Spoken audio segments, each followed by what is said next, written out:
We ask a lot of questions about our diet. What's the right way to treat a chronic illness, fight off a virus, lose weight?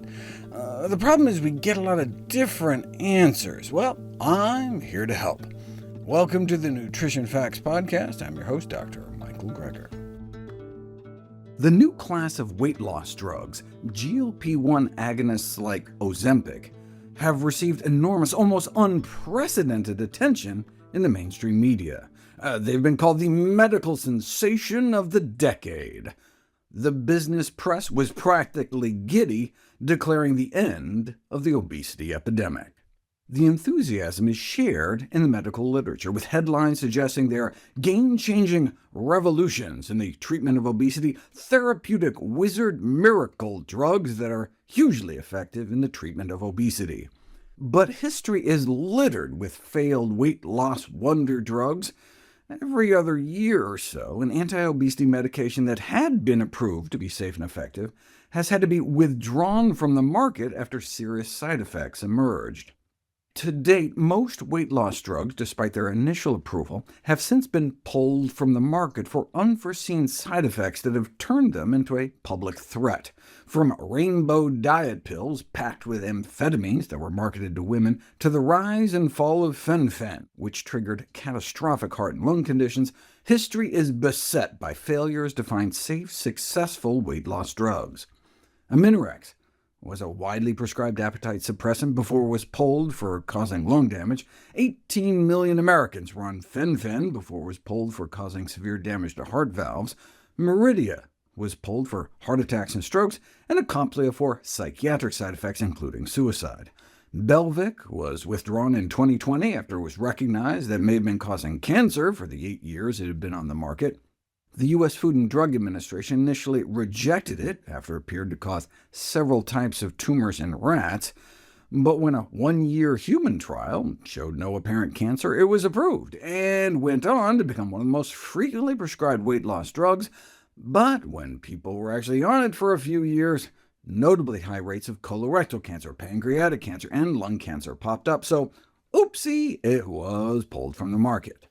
The news was met with surprise and confusion among obesity medicine specialists who had been prescribing the drug to help patients achieve and sustain the health benefits of weight loss. It was particularly jarring because the drug was generally regarded as being so safe until it wasn't. Or take Benfluorex. Like Ozempic, another diabetes drug repurposed as an appetite suppressant, it caused hundreds of deaths, but didn't get pulled for 33 years. The drug company knew about the risks, but covered them up.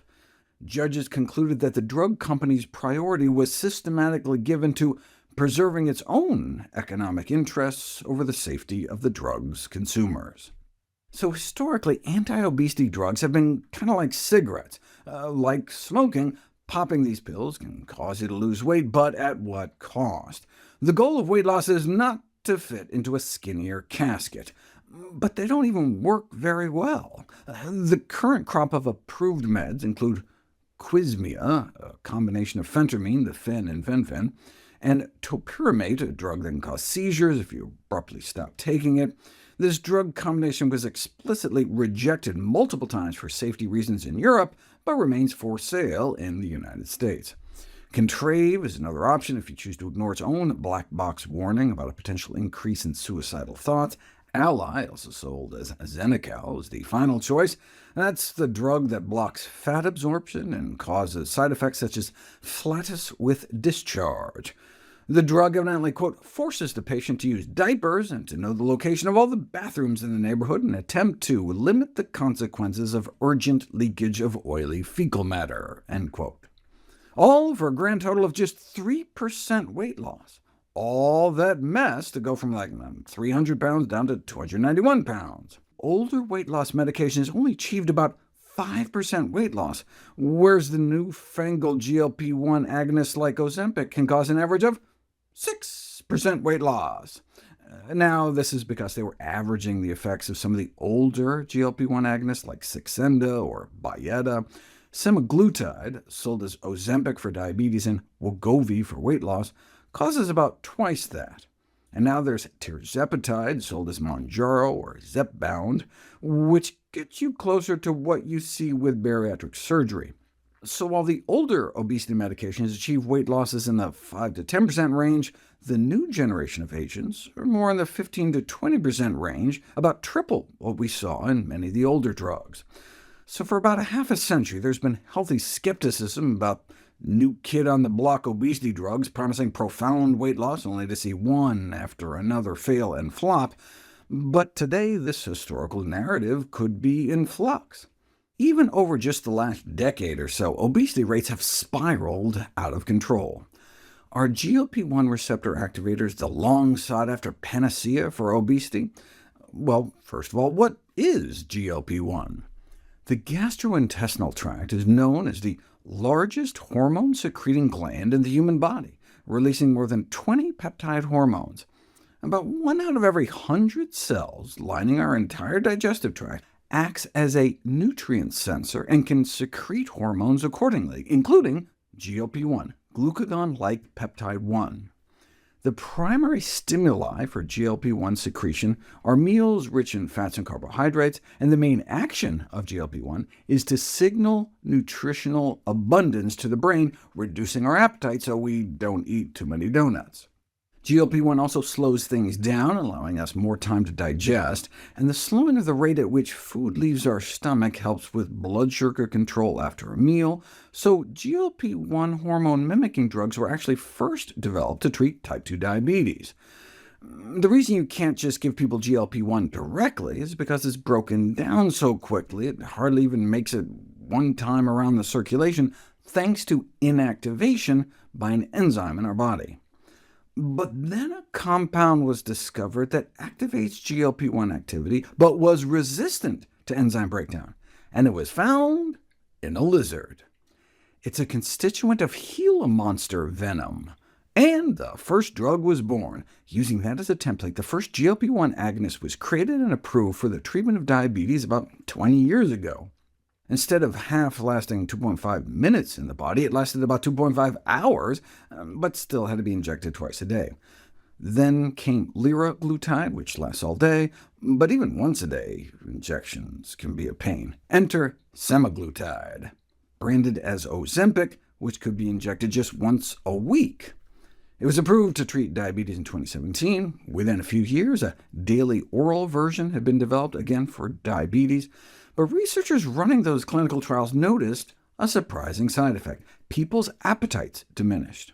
Indeed, if you drip the hormone GLP-1 into people's veins, it reduces their appetite, leading to decreased food intake. And not just a little, we're talking about a decrease in caloric intake by as much as 25 to 50%.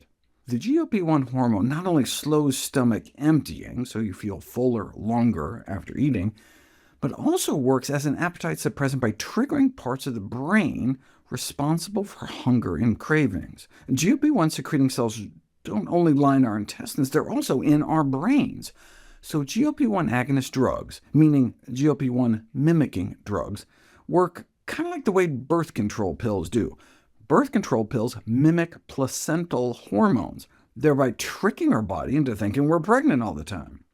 Ozempic-type drugs mimic GLP-1, thereby tricking our body into thinking we're eating all the time, so it dials down our hunger drive. In 2021, semaglutide, originally approved as Ozempic to treat diabetes, was rebranded at a higher dose as Wegovy to treat obesity, and the weight loss industry changed overnight, shifting away from meal replacements and portion control plans to the new world of private equity-funded telemedicine entities set up to offer these injectable weight loss drugs. Even Weight Watchers has openly embraced these kinds of drugs as the future of weight loss. They were even approved for kids as young as age 12, tweens, not even teens. Is that a good idea? What are the pros and cons of these new weight loss medications? Older weight loss medications achieve approximately 5% reduction in body weight over placebo, whereas these new GLP-1 agonists like Ozempic produce about triple the effect, about 15%. But what does that mean in terms of numbers on the scale? In an analysis of more than 100 clinical trials of earlier anti-obesity medications, in studies lasting up to 76 weeks, drug-induced weight loss never exceeded more than 9 pounds. If you put all the GLP-1 drug trials together over an average about a year, they led to about 19 pounds of weight loss. And that folded in some of the older GLP-1 drugs like liraglutide that don't work as well. If you just look at semaglutide, the high-dose Ozempic sold as Wegovy for weight loss, we're looking at more like 27 pounds lost, which translates into about 3.5 inches off the waist. Which GLP-1 drug works best? An oral version of Ozempic has been developed. Though it hasn't been approved for weight loss, preliminary evidence suggests it causes similar weight loss to the injectable version. The latest GLP-1 drug approved for weight loss, tirzepatide, sold as Zepbound, appears to beat out semaglutide with nearly 19% of body weight lost over 40 pounds, with more like 5.5 inches off the waist. How does that compare to bariatric surgery? It's actually not that far off from long-term surgical weight loss. Now, remember, these are averages. Bariatric surgery doesn't always work. The failure rate for the gold standard procedure is approximately 20%, but not everyone responds to the GLP-1 drugs either. In the big Ozempic trials, about a third of people were super responders, but as many as 1 in 6 didn't lose significant weight at all, even after taking the drug for more than a year.